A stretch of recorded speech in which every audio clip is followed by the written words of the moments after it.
Hello, Callie. Hi, Leonie. So good to see you. Yeah. How's it going? It's good. It's good. It's been a busy week, but Yeah. I'm happy it's finally Friday. And Yes. I'm so excited to look at the table and what we have today. Yeah. What about you? I'm good. I'd say that earlier on I was feeling pretty tired.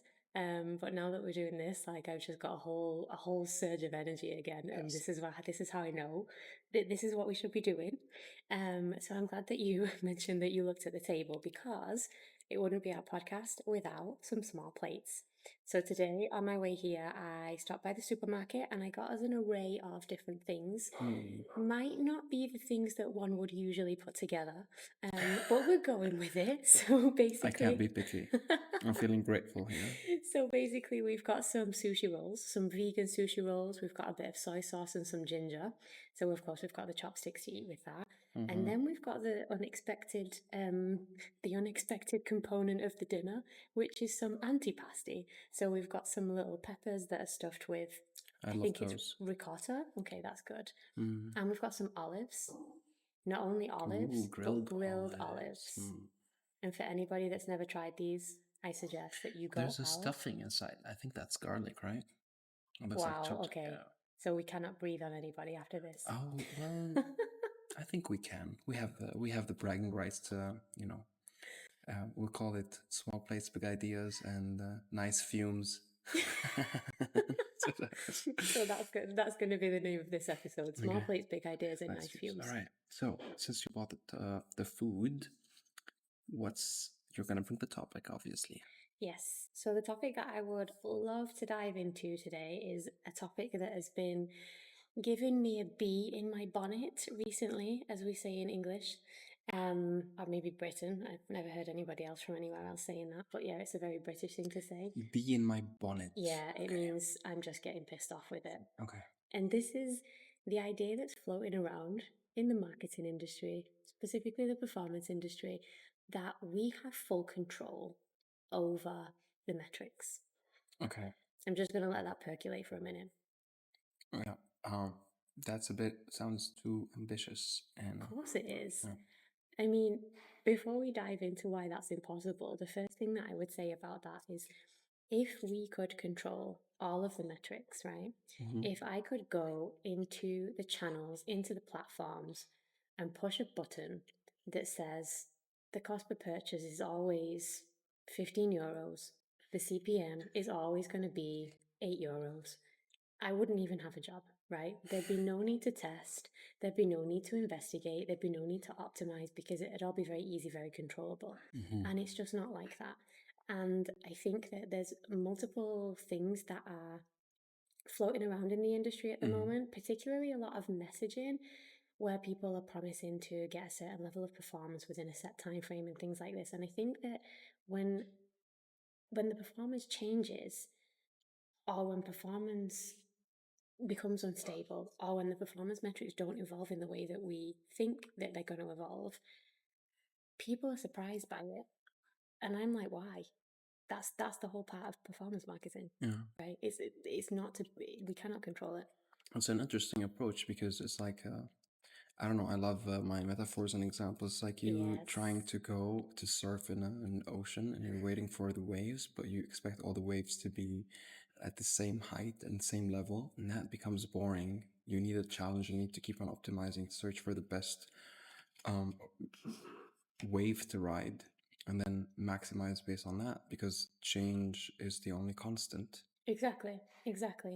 And I'm drawing on the experience from the 1 week that I did at a surf camp, where, by the way, I probably spent more time in the water under the board than on it.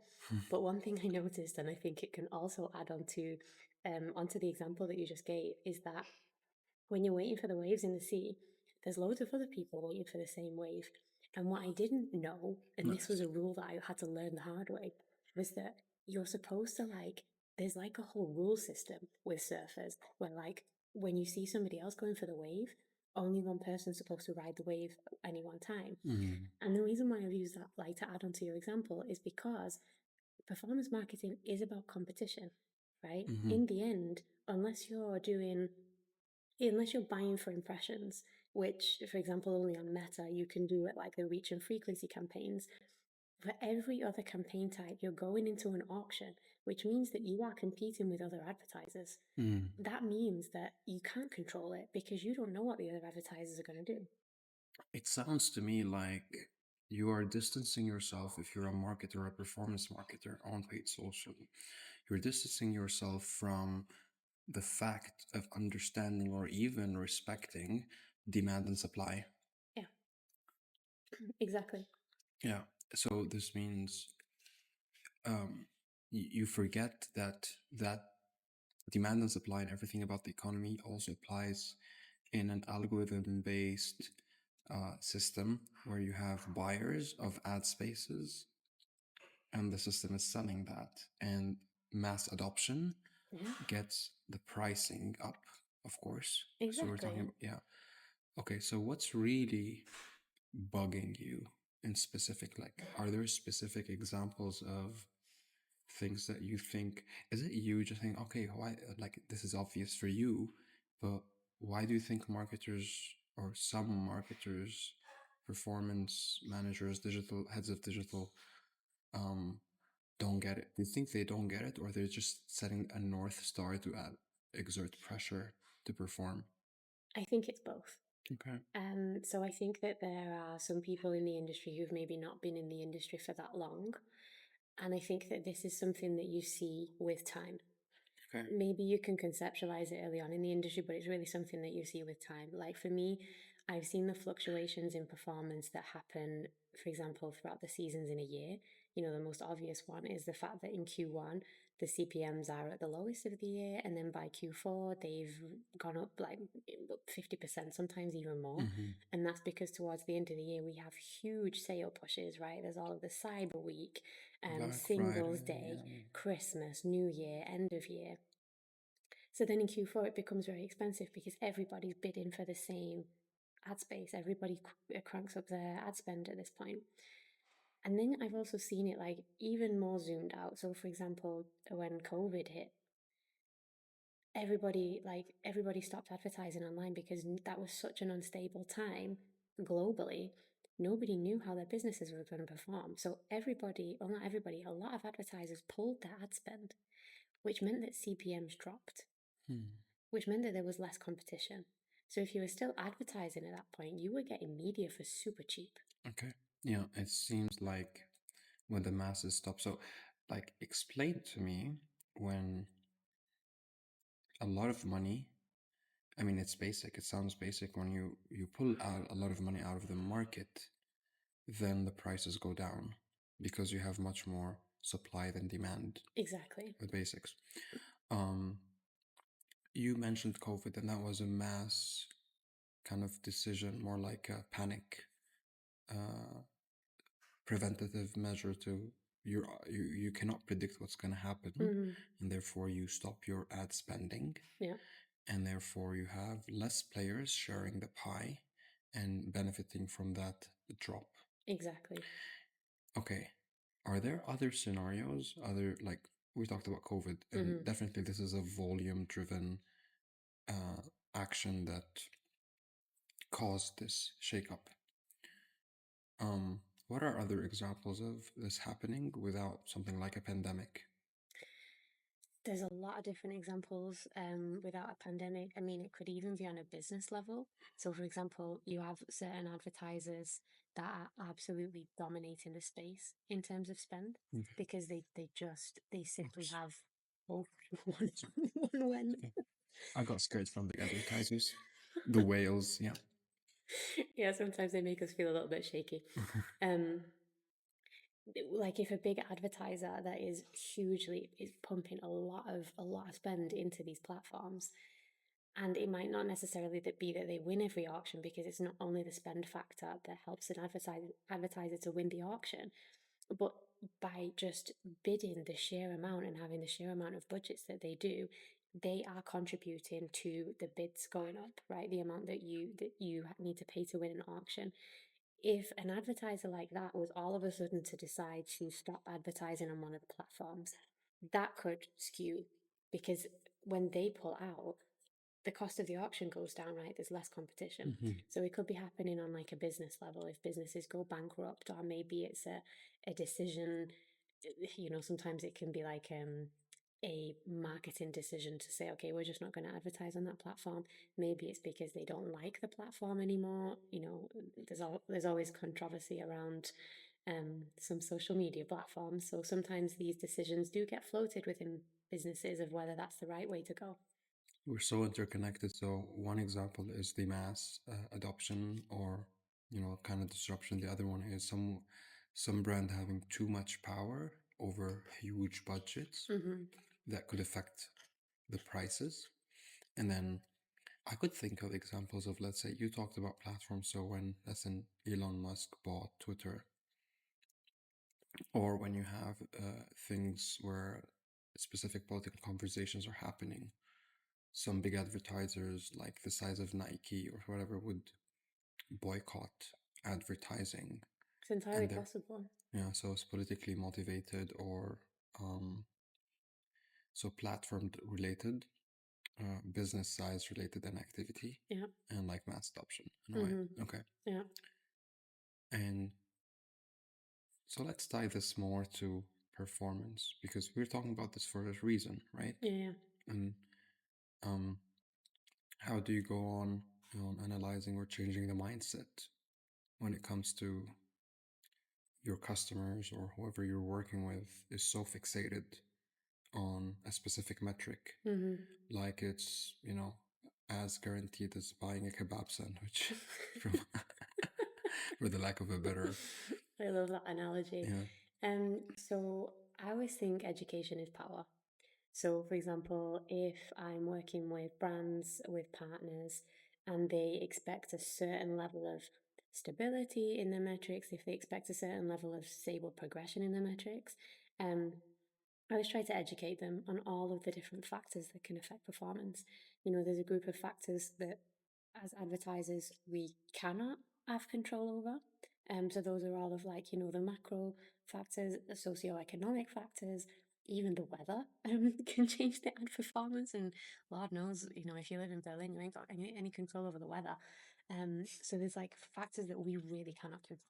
And then there's, of course, factors that we can control as advertisers. So that ranges from the data that is going into your pixels, into your server tracking, all of that kind of thing, the quality of your ads, the cleanliness of your campaign setup, the whole customer journey, like what happens over the campaign setup. So what I always try to explain is let's control the controllables in the best way that we can, right? Okay. That also goes for everybody in life. Control what you can. And it sounds cheesy to say, but expect the unexpected. So always kind of be ready for these fluctuations and understand if the fluctuations come, also what can you learn from that? So for example, sometimes if, let's say for example, if you had, I'm just trying to think, okay, I've got an example.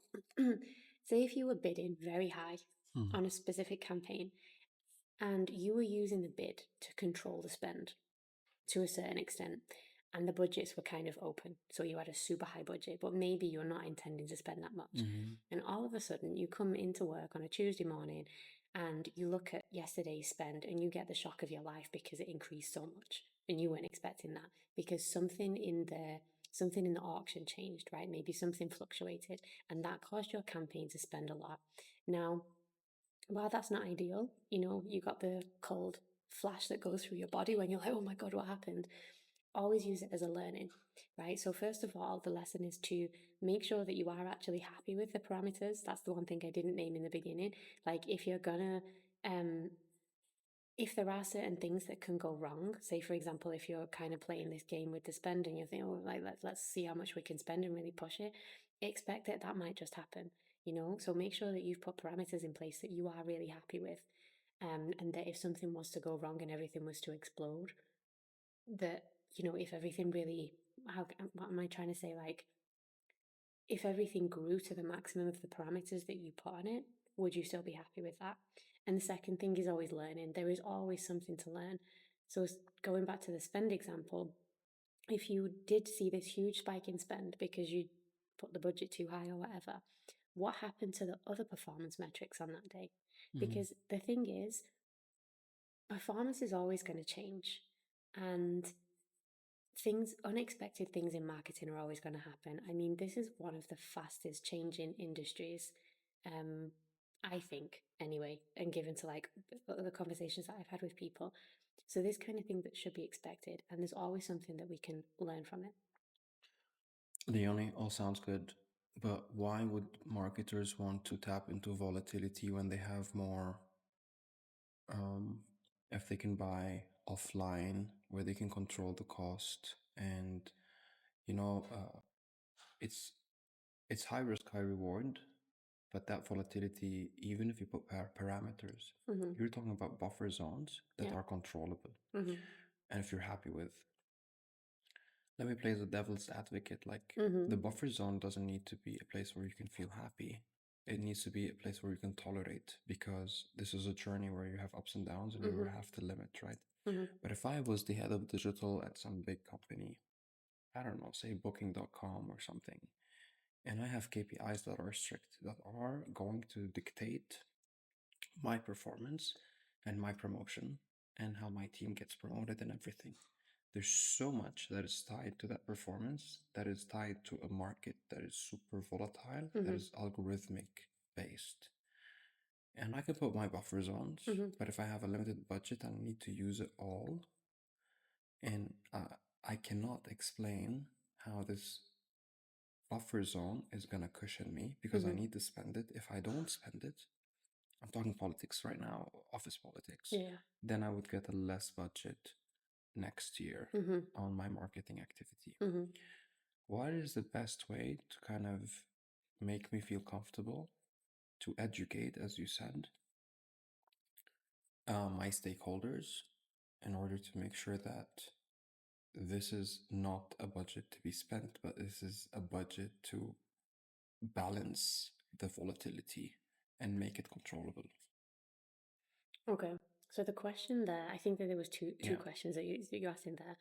Why would you spend the money on the more volatile option where we cannot predict performance? We have to test a lot to try to find the best way. That's the first question. The second question that you wanted to understand is, how would you want to justify the budgets that you need to spend in order to balance the volatility? Okay, so let's go back to the first question. I love these questions. What would be the alternatives, the controllable alternatives to not using digital advertising? I mean, it depends on the rules in each company. Some people would go more on organic and boost volumes of content and creative without promoting, and then put that promotion in radio where the costs are stable, don't change much, and plan for outdoor, and then go for, I don't know, the traditional marketing, email marketing, maybe CRM, that kind of stuff. So just... Yeah, other types of marketing, that's fair enough. So they could go for that, but then again, if they only focus on those channels because they just want the stability, these businesses might also be losing out on a bucket ton, can I say a fuck ton of incremental value, right? Because not only incremental value, because of course these other marketing channels are great and they're still worth it, especially things like email marketing and organic content marketing. All of these are great. However, the first thing is that a user needs, I'm going to say a customer. A user sounds a bit weird. Sounds like a lab rat. A customer needs several touch points with a brand before they start to convert. You know, they need time to learn about a brand. Are they going to get enough touch points through those channels? Maybe, maybe not. Because with organic marketing, for example, if you're relying on the Instagram algorithm or the LinkedIn algorithm to organically show your content to people, there's going to be less chance that they're going to see it, right? Because it depends on like the time of day that you're posting versus the time of day that they are online. It depends on if they're already interacting with your brand and things like that. So there's less likelihood that they might see your content. Email marketing, do they check their emails? Do they open it? So there's all of those things to think of. It's also, we had this conversation in one of the previous episodes of like understanding what the mindset that your customers are in when they see your ads. So the more that you can tap into different modes of being in them, like the more often that you can reach them when they're in different states of mind, the more top of mind you're going to be. So there's the risk of losing out on potential touch points with customers. There's also the fact that with not all of those ad types that you mentioned, not all of those ways of marketing that you mentioned. For example, email marketing is trackable, but like with radio ads, it's not trackable. Like you can't really tell. You can do uplift studies and all of the rest of it, but with digital marketing, like using Meta and TikTok and all the rest of it, you can track the customer journey so easily that there are so many learnings that you can take, more than if you're doing billboard advertising, radio advertising, and the TV advertising. And I'm not saying that either one is better. I absolutely think that depending on your size, the size of your business and your budget, there's room for all of these different marketing modalities to be explored and to maybe be incorporated into the marketing mix. But it depends on which marketing modalities resonate most with your customer and bring the most incremental value. You always hear me talk about incremental value. But I think as, in this scenario, then you have to decide whether you want to play super safe and lose the tracking and don't care where your budget goes and please the stakeholders with a traditional mindset. Or you have to say, okay, if I want to track, I want to know every penny where it's going, and I want to give more clarity and transparency on return on investment or ad spend. I need to be able to make everything measurable. Totally. Okay. And it's just a business trade-off in the end of the day. All of these things is like, I'm never going to sit here and say, oh, you have to do this and you have to do that in the business. Like these are things that just need to be thought through, right? Why would we go with digital marketing over TV advertising? What's our hypothesis there? Because in the end, as you said, you need to find out who you're pleasing, and you need to figure out the right reasons for your business to do those activities. I'll leave you to eat a bit of your sushis because I finished and you didn't even start. So I've been like showering you with questions. But that's a good thing because now I get to do the same with you. Yeah, I mean, I can just maybe elaborate a bit on a creative aspect on like just answer the question I asked you. Which is, if you want to go organic and if you want to offset all that kind of volatility, you need to be really good at your game, like top notch. Like you need to be causing so much noise that the shareability of people is offsetting the incrementality that you're missing from constant viral marketing. Yes, and one brand comes to mind is Duolingo.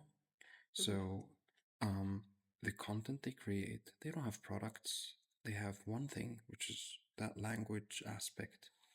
But the way they've managed to create that owl and give it a personality and let it be the talk of town lately is beyond what I've seen any brand do in marketing online. The owl already had a personality, was in the biggest events, that mascot, like in fashion weeks in Berlin, walking down the catwalk, and then now they've killed the owl and they've created really smart content that makes people organically share it every time it pops on the feed. That maybe the creativity behind the storytelling that the Duolingo team is doing is performing better than paid ads in general. Probably. I mean, yeah, because that is, in the end, the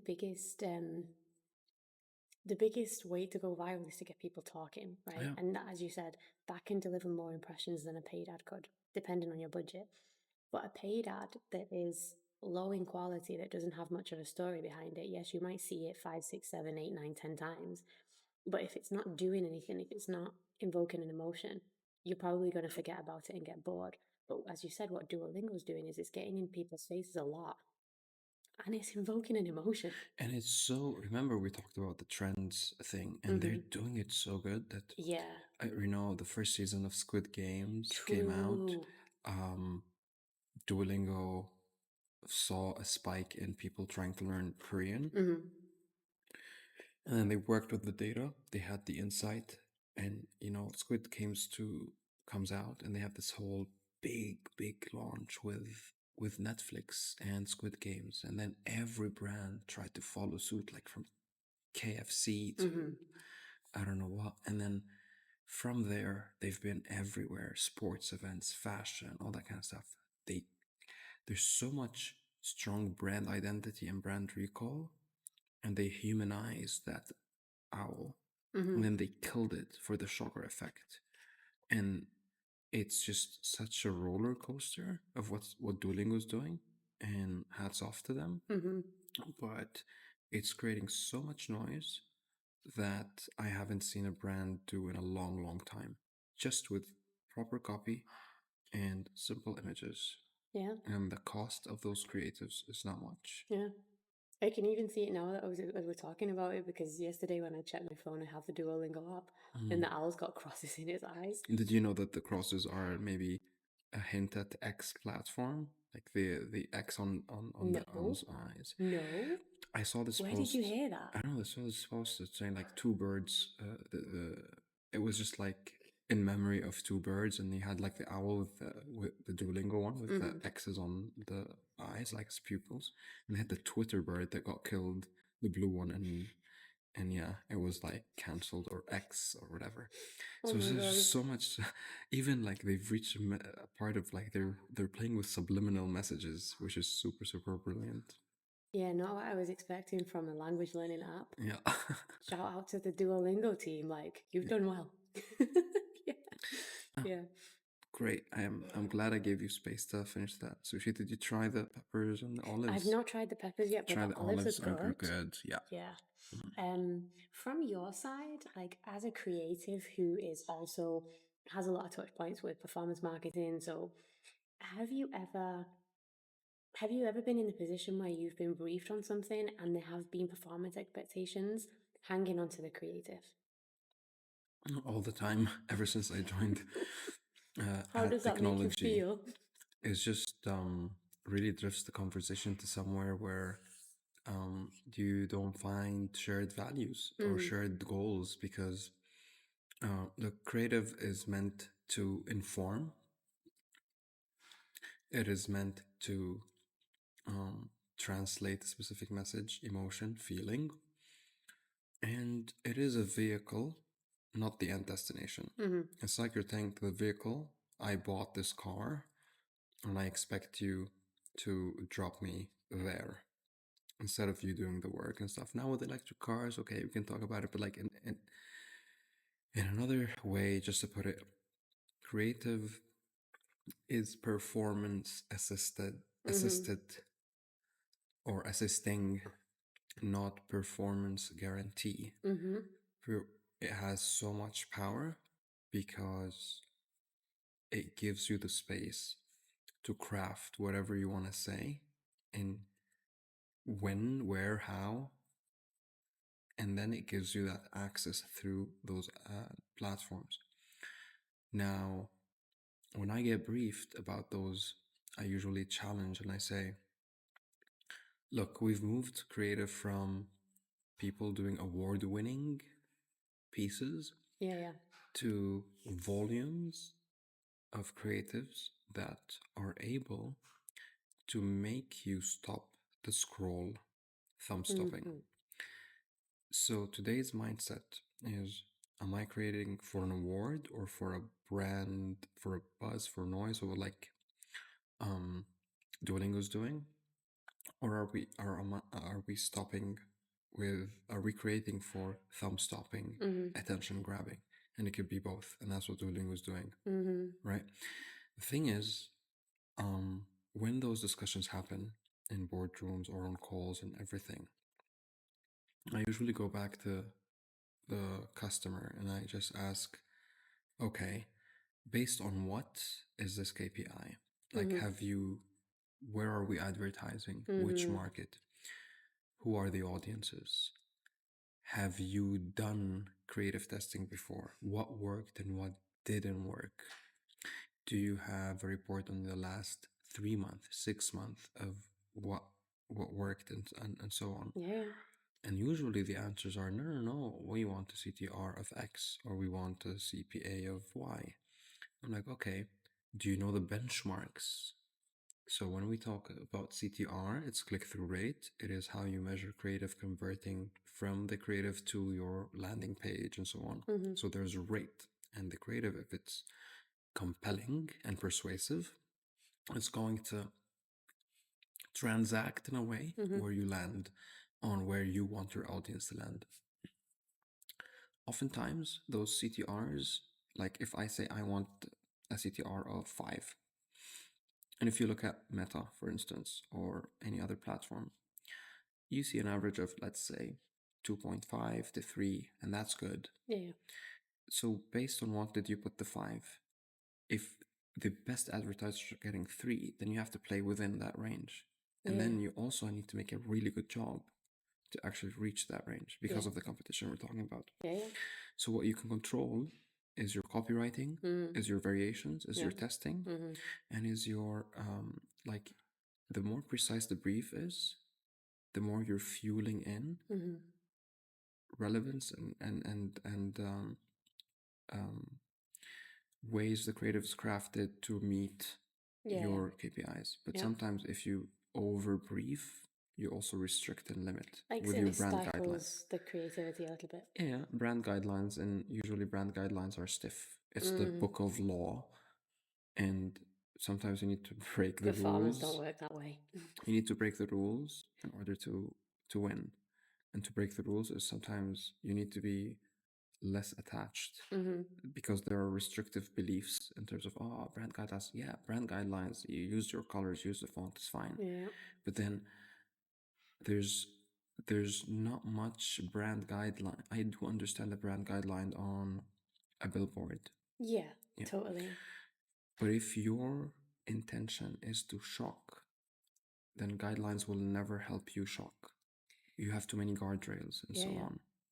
And why am I saying shock? Because you need, in that very cluttered space and consumption, a lot of where a lot of people are competing is to create a statement, exaggerate something, create claim something, show a before and after. Change the narrative as soon as possible when you find a bit of a dip, because you have something called the engagement decay. And that means it's an always on game.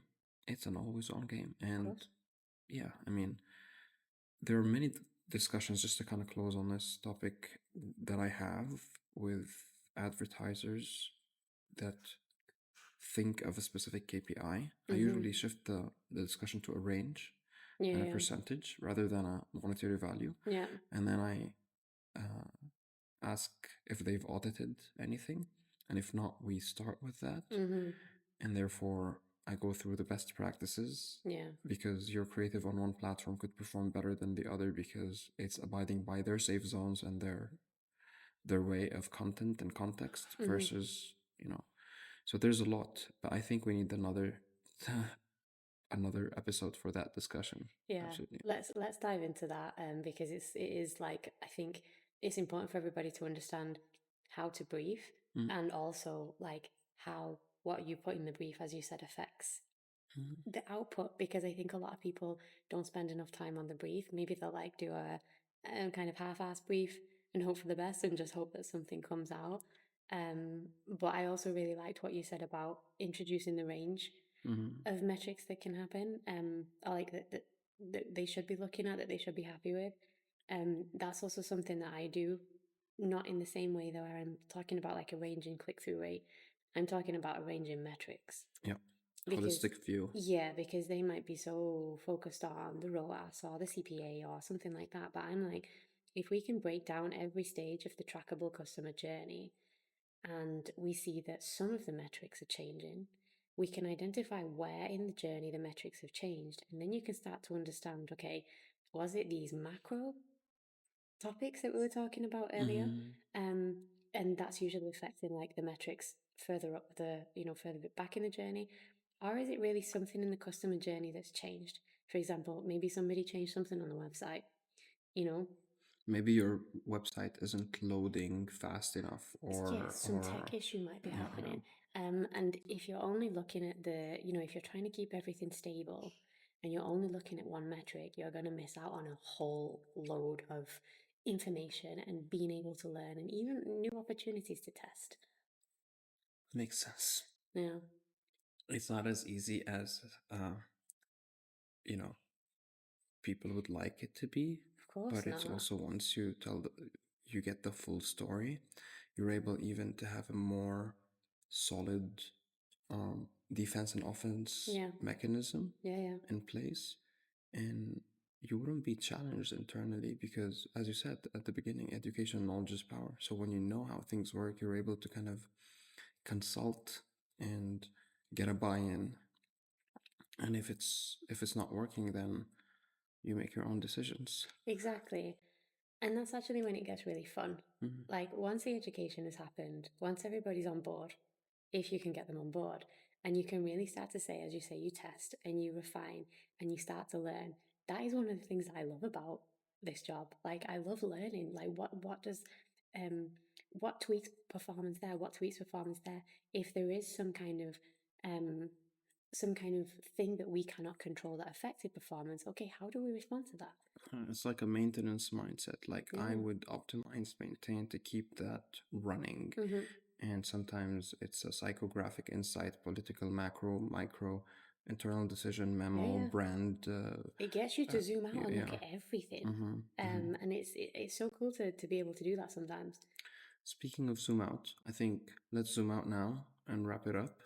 Thanks as always, for all the insights. You're welcome. Thank you for the questions. Love the sushis and the olives and the peppers. Thank you so much, and we'll talk next time. Yes. See you later. See ya.